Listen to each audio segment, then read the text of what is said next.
Welcome, whiners, back to our Wine About Data podcast. My name is Amanda Lopez. I'm president here at Transform Consulting Group. And today I am honored to be joined by my colleague, Morgan. Please introduce yourself, Morgan. Hi, everybody. My name is Morgan Ellis, and I am the communications manager for Transform Consulting Group. Morgan, I'm so excited to have you here. As you can imagine, whiners, we're going to be talking about all things marketing. And I think today we're just going to kind of start to scratch the surface, but really thinking about like, how do you use data to inform your marketing and your outreach? And for all of you who are running nonprofits, you know, marketing is so important. You're doing great work. We want people in the community to know what you're doing so they can come and participate in your services, you know, receive your benefits, whatever it is that you're contributing. So I'm very excited to dig into our topic today, Morgan. But before we do, what are we drinking today? You picked out a special drink for us. I did. It is non-alcoholic sparkling wine, and it is German. Yes. And so that's fun. It is pronounced Funkelwurz. Say that 3 times. Funkelwurz. Well, we haven't tried it yet, but It looked really fun. This bottle's really fun. So it has a fun name. Well, let's give it a cheers. Ooh, let me undo my lid. Okay, ready. Cheers. All right. Ooh, I love that. Okay. That is really good. This actually kind of tastes like the real thing. It tastes like a Prosecco. It tastes really good. Yeah. And I'm glad, because all the reviews I've seen about non-alcoholic wine in general are just that it's like difficult to find one that tastes like real wine. Right. And this is delicious.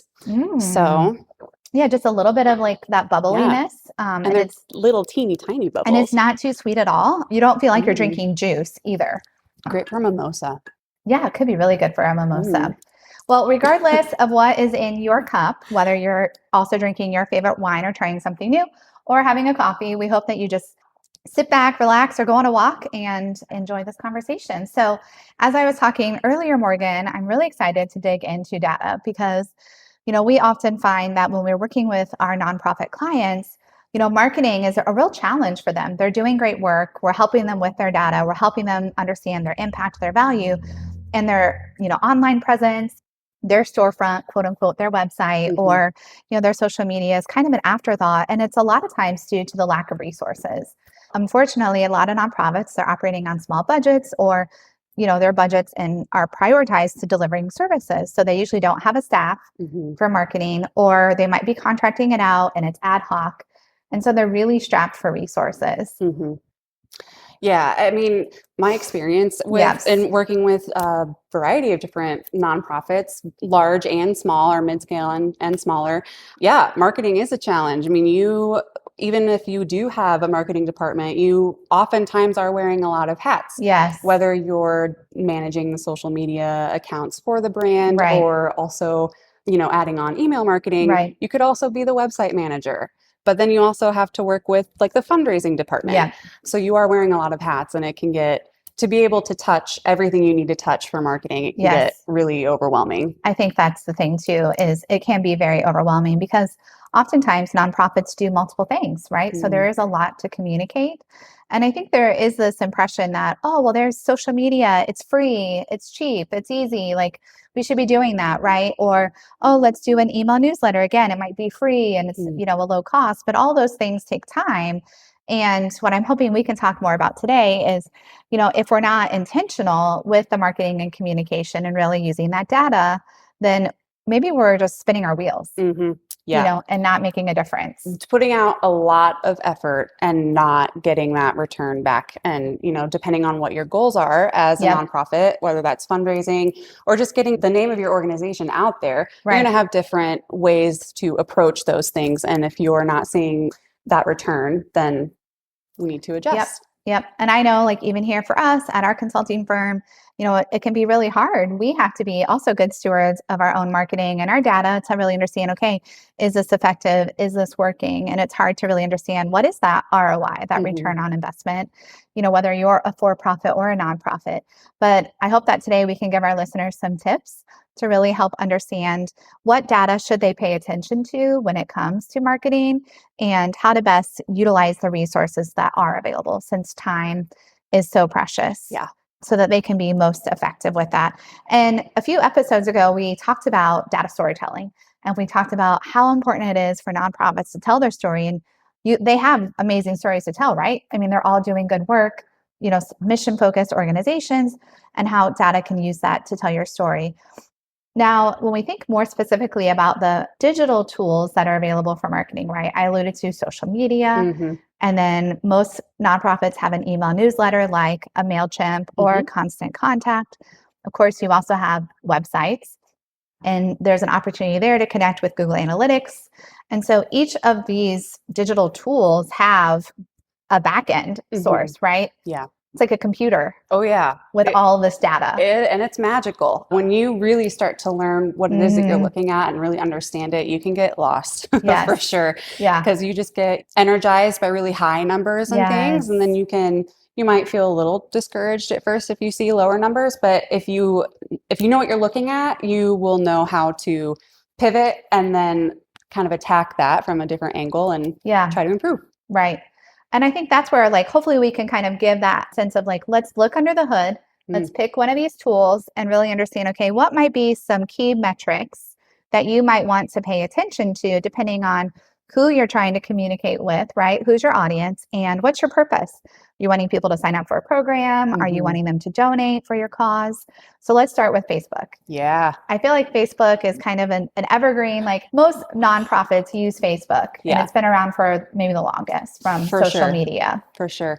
Yeah. Facebook is one of those tools where you either really love it or you really don't love it. And, from the digital marketing perspective, I feel like you are navigating those emotions regularly, loving it, not loving it. Love-hate relationship. Yes. But when I love it, it's usually when I am looking at the numbers, and it's not because, I'm necessarily performing really super high all the time, but I really love getting to know what it is I'm looking at so that I can, like I said earlier, adjust and pivot. And then there are some specific metrics that we'll talk about today that will be easy takeaways for any nonprofit, no matter the experience of that nonprofit and their experience with social media marketing, that they can then implement into their own social media analysis and just, improve their overall performance and hopefully accomplish their goals. Absolutely.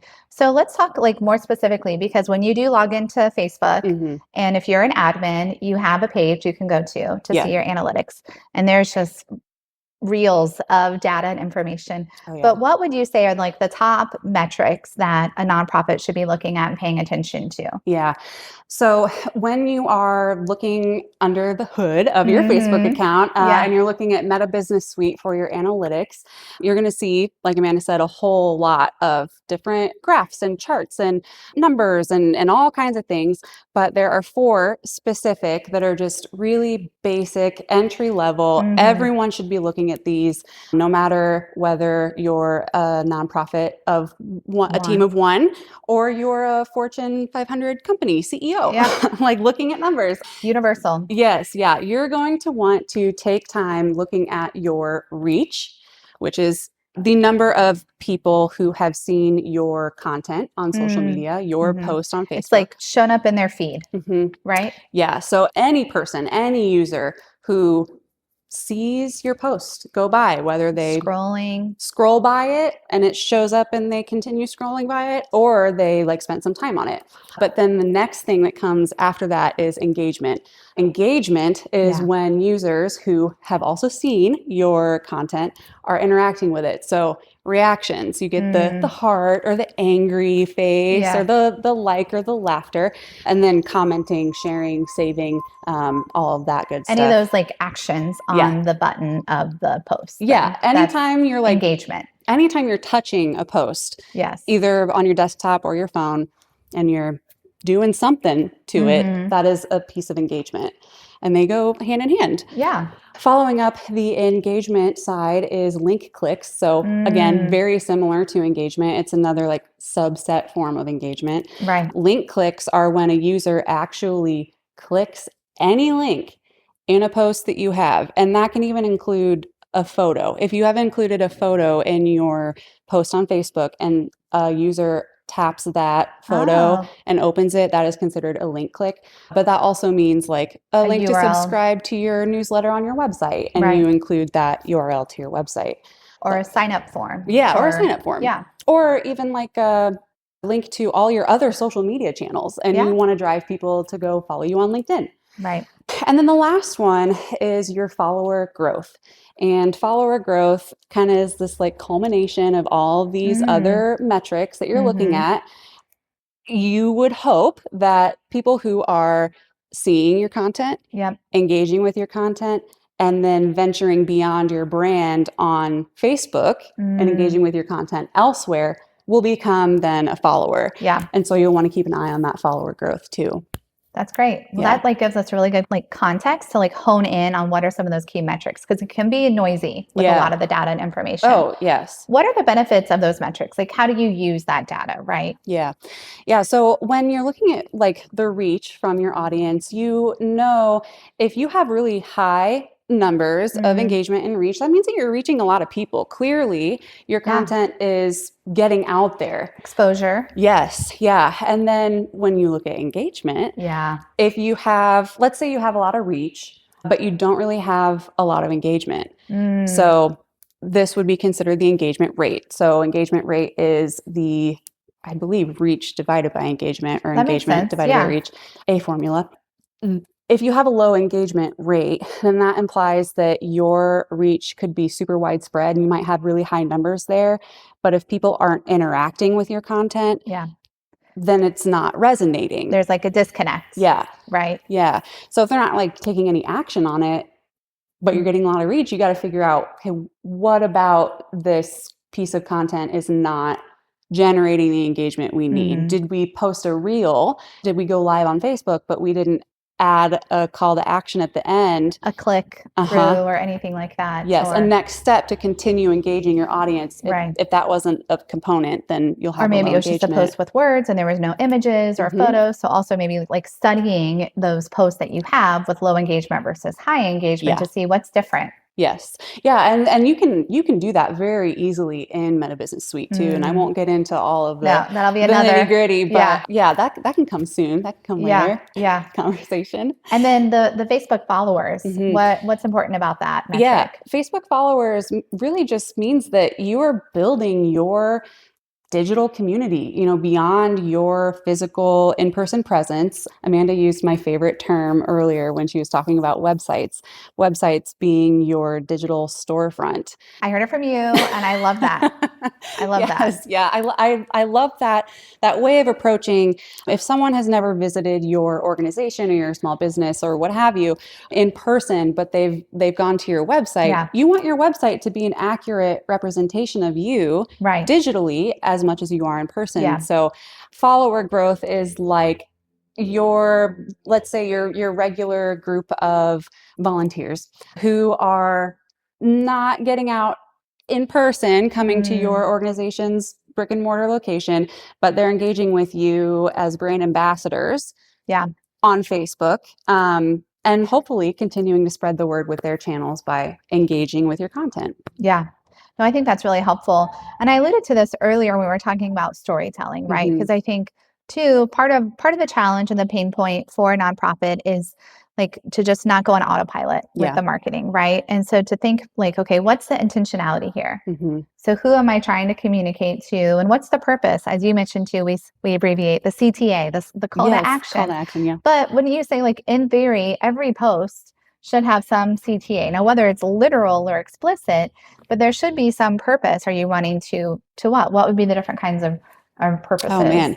Yeah. Different types of calls to action could be anything from give today, make a gift to our organization, share this post with your friends on Facebook, give us a like and follow on Facebook, visit our website to learn more information, subscribe to our newsletter. A lot of things that you might normally mention in regular conversation, even just like talking right next to somebody, you could say like, make sure you follow us on Facebook. Like Amanda at the end today will tell you, be sure to subscribe and become a whiner. Yes, absolutely. Right. We need to have a CTA But I think that can also help with that engagement. And that would be really interesting in studying. Yeah. But just thinking about that, then how does the data like change? What might be some different metrics that maybe you look at knowing there might be a different purpose or a different CTA? Sure.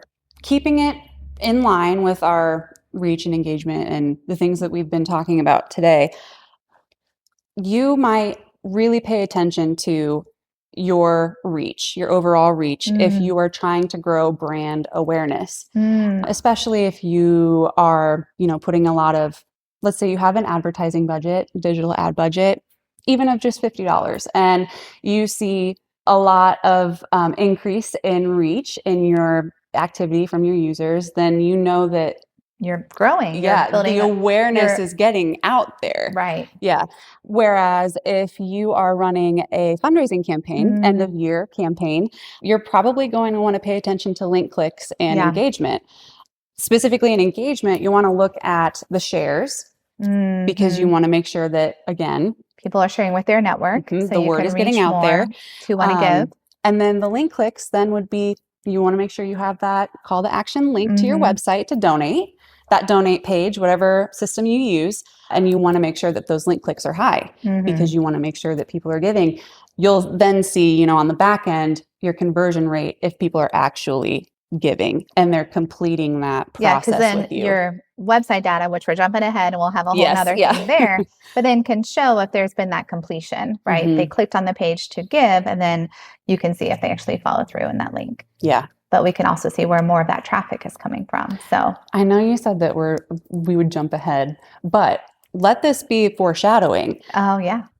Same rules apply to your website. Everything that we've just talked about, reach, engagement, link clicks. Kind of universal. Yes. I mean, it is going to be slightly different because it's a different tool that you're using online, but very much the same concept of user experience and all that.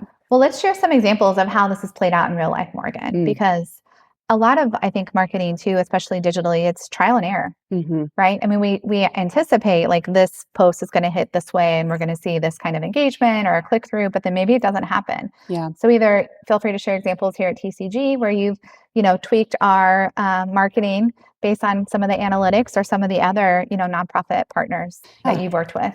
Yeah. One previous project within the last year or so that I'd worked on was getting to understand why we were not seeing the registration count increase in the middle of a campaign that we had been running for almost a year at this point, and we were constantly getting the word out. Make an account, register with our program because it'll be super beneficial. And we tried to provide as many examples, testimonials and impact stories and things that really, resonated with the current users. We wanted to share that. Like the benefits of using this program. Yeah, the benefits. But we still weren't seeing that count and we couldn't figure out why. And so we pulled a whole report and identified all of the posts that we had posted specifically about that product. And we learned that all these posts were identical, and we had been posting them like this for a year. They were identical in that we were only posting graphics. We weren't scaling the advantages of our Facebook account to include reels, the short form videos. We weren't diversifying. Yeah. So I think sometimes when you're doing it, you don't see the uniformity sometimes, right? You think that there's diversity of content, but it is nice to kind of do that audit. Yeah. And pause. So when we found that this was the case, we totally pivoted. I mean, did a 180, and we immediately took to utilizing reels and video format and even photos of real people that were not, stock images and things. And we actually started to see that increase happen, which was really cool. So that click-through and enrollment in the program now all of a sudden was going up. Yeah. Because the content changed. It's the same message. Yeah. You were just presenting it differently. In a different medium, and that resonated with your audience. Which, when that happens, you know that you're doing something right. And then with, harness that knowledge, that power and that skill that you just developed, looking at that data and then pivoting and adapting. Yeah. I think that's great. And I know it's hard because, again, we talked earlier at the beginning, many nonprofits, if they do have a marketer on staff, usually it's a team of one, right? And they're trying to do everything. And so there's just constantly this churn of output. So how do you build in a system to do basically like data reflection where you can go in and kind of, pull up a report or look into your, analytics to look under the hood at Facebook, right? To see, okay, how are we performing? Yeah.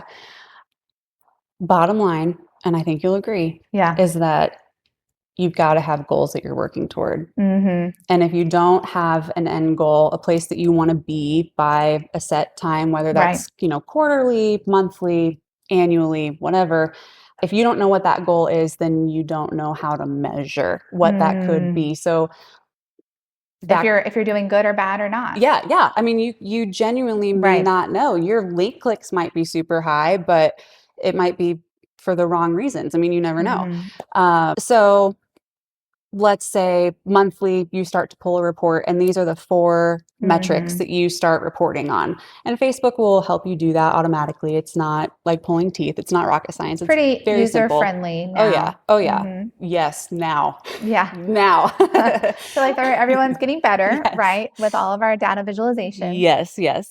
And you want to be able to compare those different metrics side by side, month to month, and then how they align with your goal. So let's say you are a newer organization to a local community and you need awareness. You need people to know that you are Get out the word there. Out. Right. Yeah. You want to see, again, like that reach increase. You want to see that follower count increase, engagement, of course, link clicks, maybe to your website to learn more. But if you don't have a super specific, like CTA, call to action, a super specific link to donate or something like that, then I think that's okay. If you're looking at the other 3 and they're increasing, that's a good thing. So again, it goes back to purpose. And then, what is like the purpose we're wanting? Earlier, your example of program signups. Well, that's a clear goal, right? Like we want to have so many individuals enroll in the program. And then, okay, what's happening with our engagement here? Why aren't people signing up? And how do we do that? But regardless, I think absolutely like set goals. Is it about reach? Is it about, enrolling in your programs? Is it about building fundraising, partnerships and having that be the pathway? What is it that you're wanting to accomplish? Yeah. And I'll just reiterate I say to focus on a goal of some kind because working in social media can get so overwhelming. You are constantly, and do not be discouraged by this, like you are constantly receiving updates and information and new features and new trends and all kinds of things from your own digital space, like even off of your brand accounts and things. You as a consumer are also receiving this. And it can get overwhelming from a marketer's perspective to not jump on everything and do it. So if you can hone in on that one place you want to end up at and focus on the thing is going to get you there, focus there. Yeah. And I think like give it time too. Oh, of course. Because sometimes we just jump around too quickly. Don't rely on viral. But set like a timeline too, right? Don't continue to do it if you're not seeing things work, but give yourself like a long enough runway, right? And also account for like, are there interesting things happening? Like, is summer a naturally slow time maybe for your followers? Or is it the holidays and people are off work? And so I think also taking into account that, but have a timeline too. For sure. That you're going in and you're regularly pulling that data. Well, this is super helpful, Morgan. I'm so excited to continue the conversation, and I hope that our users are as well. And if there are other ideas and tips that you have of episodes you'd want us to talk about, we'd love to hear it and leave us a comment to do that. Well, let's pull it to the end, Morgan, because we shared a lot of great ideas as we started to untackle, the power of digital marketing, specifically social media and Facebook, and highlighted some key metrics there. But what would be like one takeaway for a nonprofit? Like, where should they start with really understanding the data they have in Facebook? To even be able to populate these metrics in general is post. You have to post. You have to post every day, whether that's on stories or just your regular feed or sharing or whatever you've got to have that presence established, or else you're not going to be able to even look at your metrics. And they will be all over the place and not reliable and not able to help you make sound decisions. I love that. You don't have to have a professional marketer. You're your best storyteller because you believe in the mission of your nonprofit. So just start posting, start sharing. And then once you do, take some time to go back in and look under the hood and audit and see what kind of engagement's happening, what followers, what activity are you seeing, and then how can now you tweak and refine that. So just kind of continue to test and pilot going forward. Yeah, you can do it. You can do it. You can do it. I love that. Well, thank you, Morgan, for joining me today. Thanks. And I'm excited to continue our conversation about storytelling and the power of marketing and using data to really help get the word out for nonprofits out there. We have some helpful blogs and articles in our show notes, as well as make sure to follow Transform Consulting Group on any of your favorite social media channels, as well as sign up for our newsletter. We don't spam you. We just send something out once a month with some helpful tips. And so we'd love to do that. And of course, if you enjoyed our episode, we'd love for you to give us a 5-star rating so more people like you can find us and all the helpful tips as we talk about our favorite wine that we're drinking and a new tip of the day related to data and the power it can make for you and your community. Well, cheers to you, Morgan. Cheers, Amanda. And cheers to you guys. Cheers to our listeners.